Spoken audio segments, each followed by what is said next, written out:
Hello, ladies and gentlemen. Tom Stow, the librarian again, with part 3 of the 3-part series for Professor Lopez Bowlin's English 101 students. So part 1, we talked about how to get into the library resources in general using the web page that you see here. Part 2, I described how to use the OneSearch system.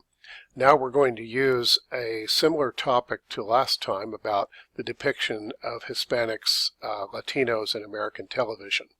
And we're going to use it to look at the ProQuest database service directly. These are the search engines that librarians and students used before the OneSearch system was created, which was designed to pull together things in OneSearch, as I've said. The way we get to the older search engines is to scroll down here and we go to the link that says Databases A to Z. We click on there, and now we're going to scroll down through the pages down the page to ProQuest. What we're going to do is to search everything in ProQuest by clicking on this link. As I mentioned in the last video, the reason I wanted to show you this is because the ProQuest search engine does a better job than OneSearch at ferreting out general interest magazines as opposed to academic journals. The newspaper content that we mentioned before that comes up in the OneSearch will also come up in ProQuest directly, because that is actually the source for nearly all the newspaper content at our services anyway. So what I'm going to try here is the search. We'll put in Latinos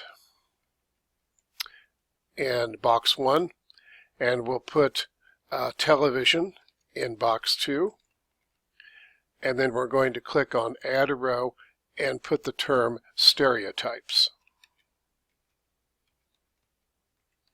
Okay, the reason I'm doing it this way is because in a more traditional library search engine, it is best to split the topic into 2 or 3 pieces and to use one topic per box. And then these will be combined so that all 3 concepts have to appear in the search.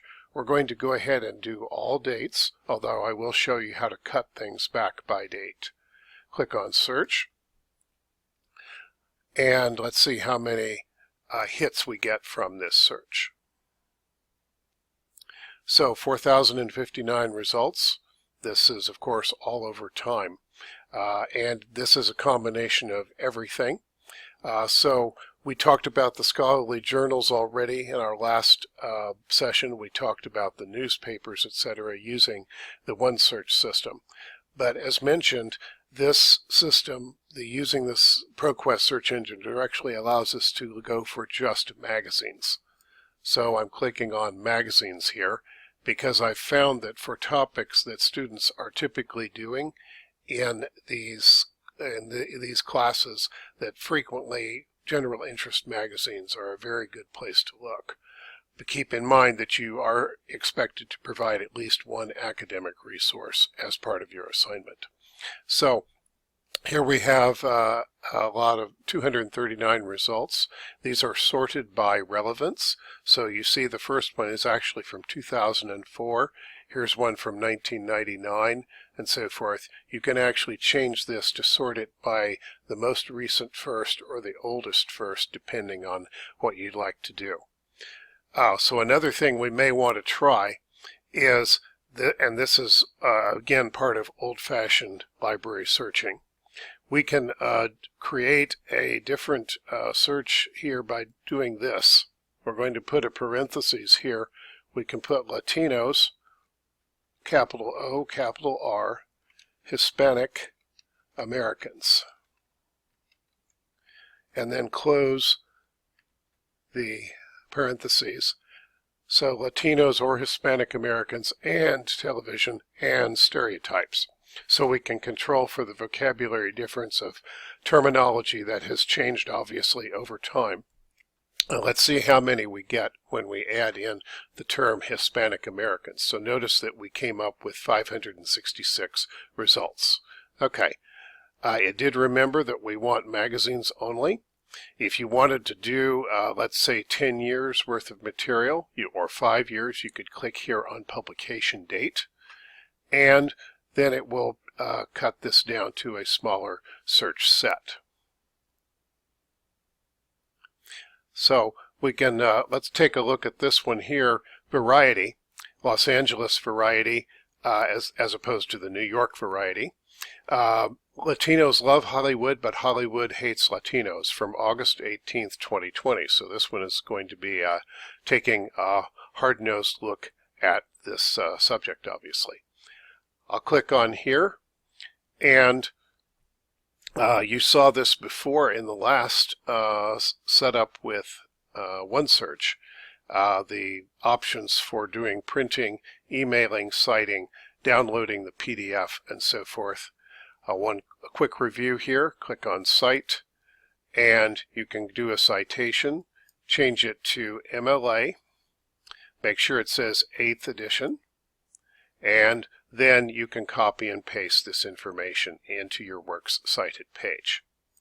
And also, the email option allows you to send the text to yourself along with a citation. I didn't do a full demonstration of that last time, but I wanted to show it to you here.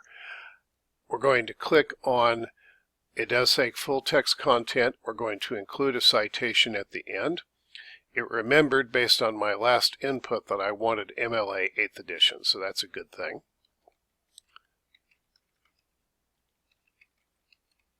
I'm putting in my email address, and that is a real email address for me, obviously.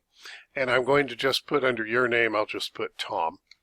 It doesn't really need, you don't really need to put anything in there. You accept your first name, it's fine. And then the subject and message fields are optional. These are just notes to yourself. And now I click on Continue, and it sends the text and the citation in one operation. And as mentioned last time, you can also do all options here and click on Google Drive, for example, and use it that way.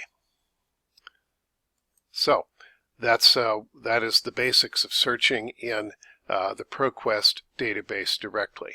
And do keep in mind this system that I showed you here of how to combine searches and how to account for things like Hispanic Americans or Latinos and so forth.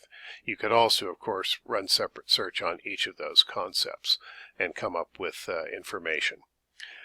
Once again, make sure that you can reach me and or Brian Thompson, your librarians, and our contact information is right here under Reference Desk Librarians, and our phone numbers, email addresses, and so forth. Thank you very much for your time, and we look forward to hearing from you.